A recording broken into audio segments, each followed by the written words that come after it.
За сайн байцгаана уу хүүхдүүдээ. Өнөөдөр багш нь та нартай 5 дугаар ангийн Монгол хэл зохиолын баатрын зан чанарын өөрчлөлтийг дүгнэе.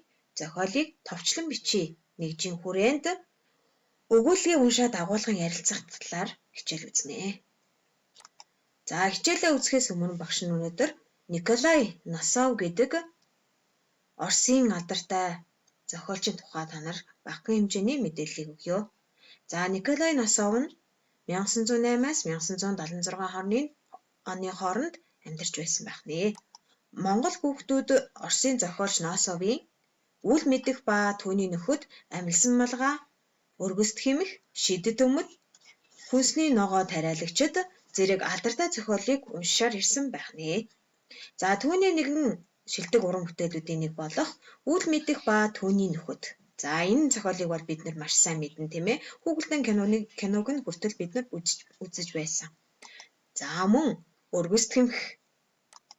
За амилсан малгай зэрэг гих мэдчлэн эдгээр зохиолуудыг бид нар уншиж судалж байсан байх нэ. Даас багш нь нэгийг нь онцолж авсан байгаа. За тэр нь юу гэхээр өргөст хэмэх өгүүлгийн тухай судалж мэдж байна. За зохиол маань эхлэхээс өмнө үгийн утгын тайлбарыг бид мэдэж байх ёстой.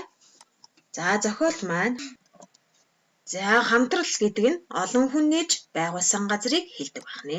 За тэгвэл сахиул гэдэг үгийн утга нь болохоор харж хандах үүрэг бүхий хүнийг сахиул гэж нэрлэдэг байна. За ингээд өргөст хэмэх өгүүлгээ уншиж танилцъя. За 1-р хэсэг. Павликийн бодол.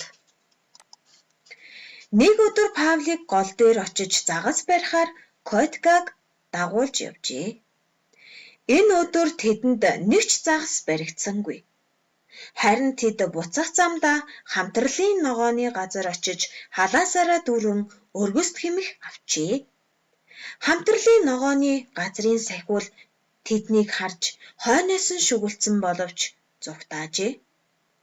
Павлик гэртээ харих замдаа яавал гэрээхэндээ бусдын ногооны хашааг давлаа гэж зэмлүүлэхгүй байх вэ гэж бодож байгаад өөрийнхөө авсан өргөст хэмхийг Коткад өгчээ. За ингээд зохиолын маань эхний хэсэг өндөрлсөн байна. За бүгдээрээ уншснаа сэргийн саны. Павлик Котка хоёр ногооны газраас юу авсан бэ? За та нарын бодлоор юу гэж бодож байна? За Павлик Котка хоёр ногооны газраас өргөст хэмэх авсан байх. За Павлик яагаад Коткад бүх өргөст хэмхээ өгсөн бэ? Павлик яавал гэрээхэндээ бусдын ногооны хашааг давлаа гэж зэмлүүлэхгүй тулд өгсөн байх нь. За нэг осондоо гэр бүлийнхэндээ загнуулахгүй, занруулахгүй тулд Коткад өөрийнхөө хулгайлсан өргөст хэмхийг өгсөн байх нэ. За 2-р хэсгийг бүгдээрээ уншиж танилцъя. За чи миний хүү биш. Котка гэртээ баяртай ирээд ээжээ би танд өргөст хэмэх авчирлаа гэж хэлв. Ээж нь Коткаг халаасаараа дүүрэн өргөст хэмхтэй бас гартаа 2 томыг барьсныг нь хараад чи хаанаас аваа вэ гэж ээж нь асуув. Ногооны газраас авсан. Хин чамд зөвшөөрөл олгосон юм бэ? Хин ч зөвшөөрөл олгоогүй. Би өөрөө тасалж авсан юм. Тэгвэл чи хулгай хийгээ шивдээ. Үгүй, хулгай хийгээгүй. Би зүгээр л Павлик авч болдог юм бол би бас авч болохгүй гэж үү гэдэл авсан юм. Котка халааснасаа өргөст хэмэх гаргах гэтэл ээж нь байз битгий гарга гэж хэлэхэд яаваа одоохон энэ өргөст хэмхээ буцааж аваач. Би хаашаа аваачих юм бэ? Эд цөм товгор дээр ургаж байсныг би тасалж авсан юм. Яасан ч одоо ургахаасаа өнгөрсөн. Зүгээр буцааж аваачаад тасалж авсан тэр товгор дээр нь тавь.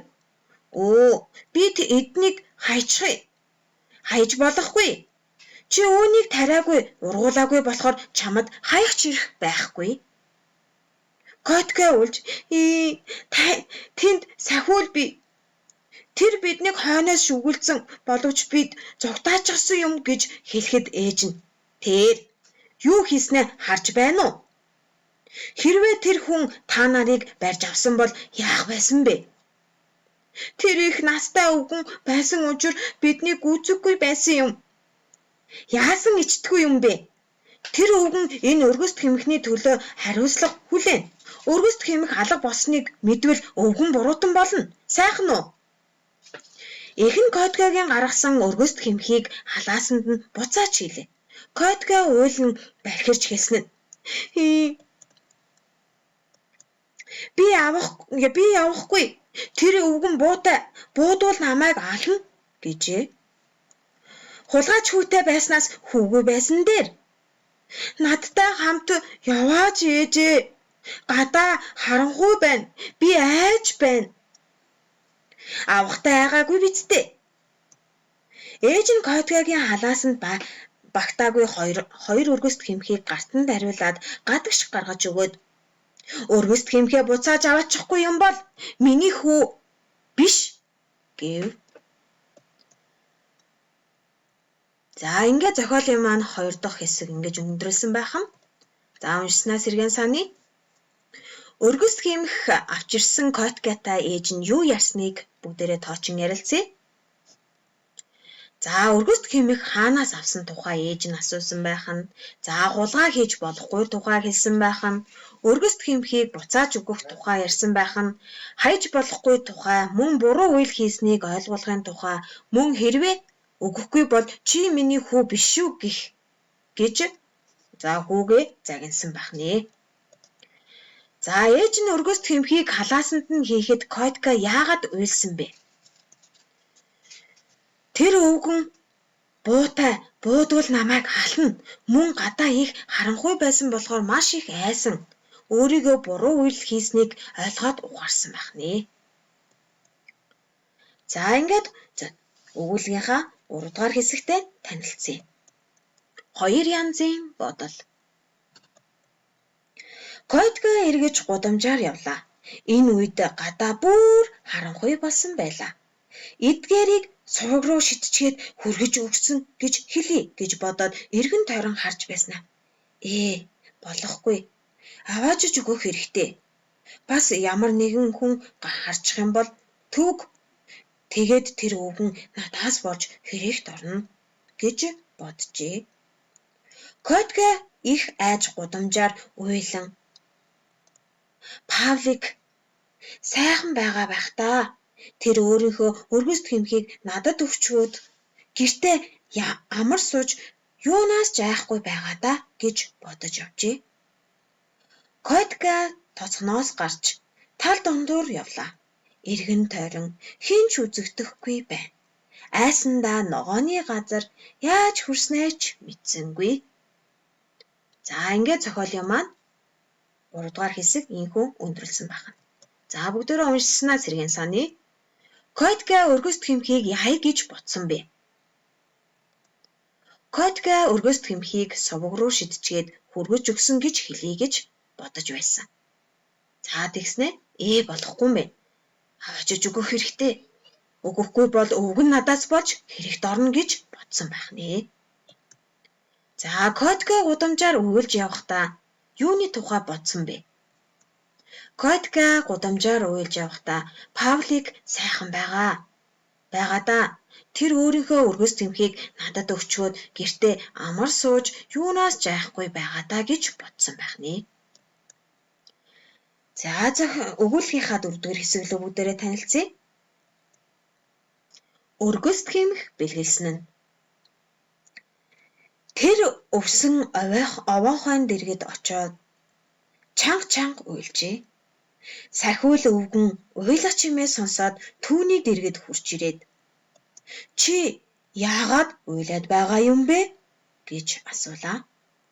Өвгөнгөө би өргөст хэмхийг чинь буцааж авчирлаа. Ямар өргөст хэмх вэ? Нөгөө Павликийн хамт тасалж авсан өргөст хэмх. Ээж минь буцааж аваачиж өг гэж хэлсэн юм гэв.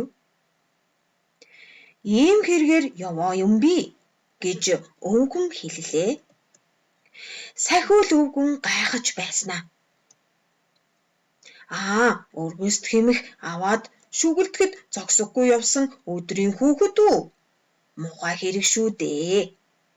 Паулийг авахаар нь би бас авсан юм. Тэр надад өөрийнхөө өргөст хэмхийг өгсөн шүү. Чи Паулийг битгий дуурай. Өөрөө мэдэх хэрэгтэй. Дахиж ийм хэрэг битгий хийгээрэй. Өргөст хэмхээ өгөөд гэртээ хайртаа. Котка өргөст хэмхээ халааснаас гарган ургаж байсан товгор дээр нь тавилаа. За, болох шив дээ гэж өвгөн асуухад үгүй нэг нь байхгүй гэж Котка хариулаад дахин уйллаа. Яагаад байхгүй болчихоо вэ? Тэр нэг нь хаана байгаа юм бэ гэж асуухад өвгөнгөө би нэгийг нь идчихсэн юм. Одоо яах вэ гэлээ. Яа гэхэв дээ? Идчихсэн бол идчихээл биз. Өргөст хэмэх алах болсноос танд ямар нэгэн гай учрах уу? Гайгүй биз? Харин бүгдийг нь авчраагүй бол надад гай тарих байсан юм гэв. Котка харихаар гүйж явснаа гинэт зог тусан холоос дууцна. Өвгөнгөө! Бас яв! Миний эзэн өргөст хэмхийг хулгайлсан гэж үзэх үгүй юу? Бас хулгайлаагүй гэж бодъё доо. Яасан гэх вэ? Яах вэ? Чамд бэлгэлсэн гэж бодъё. Котка гэрийн зүг явж байхдаа сэтгэл хангалуун баяртай байлаа. За ингээд өгүүлбэрийн маань хэсэг маань ингэж дууссан байх нь. За уншснаа бүгдээрээ сэргэн саний. Котка өргөст хэмэх авснаа өвгөнд яаж тайлбарлсан бэ? Өөрийнхөө буруутай үйлдэлийг ойлгож ухаарн гэмшиж учрыг тайлбарлан хэлсэн. За би энийг авахыг би бодоогүй. Паулийг авсан болохоор нь би яс даган дуурайгаад авсан гэдгийг тайлбарлаж хэлсэн. За Коткагийн эзэн нэг өргөст хэмхийг өвгөн яаж шийдсэн бэ? За яах вэ? Хэрвээ чи надад нэг өргөст хэмхээ авчраагүй байсан бол бүр их хэцүү байх байсан тийм ээ? Тэгэж хэлсэн. За яа гэхэв дээ? Идчихсэн бол идчихээл биз. Харин бүгдийг нь авчраагүй бол надад гай тарих байсан юм гэж хэлж шийдсэн байх нэ. За ингээд өгүүлбэрийн нэгтгэнд өгнөхэд хүү өргөст хэмхийг гаргаад хайчихсан бол хийсэн хэрэгийнхээ буруу зөвийг мэдэх байсан болов уу? За хийсэн хэрэгийнхээ буруу зөвийг олж чадахгүй муу нэртэй болох байсан байх нэ. За Паулик ямар зан чанартай хүүхэд вэ? Та нарын бодлоор юу гэж бодож байна? Паулик. За хувь амиа бодсон хүүхэд байсан. За Пауликийг битгий дурай өөрөө мэдэх хэрэгтэй гэж өвгөн Коткад сургасныг тайлбарлаарай. За буруу үйлдэл хийж байгаа хүний үг үйлдлийг битгий даган дуурайж байгаарай.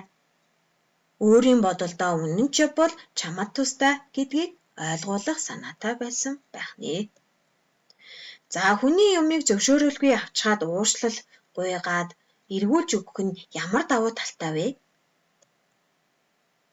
Буруу үйл хийснээ гэмшин ухаарж байвал үнэн ч шударга тусч сайн хүн болохын үндэс болдог байх нэ. Сурахыг хүсэд нь амжилт хүсье. Баяртай.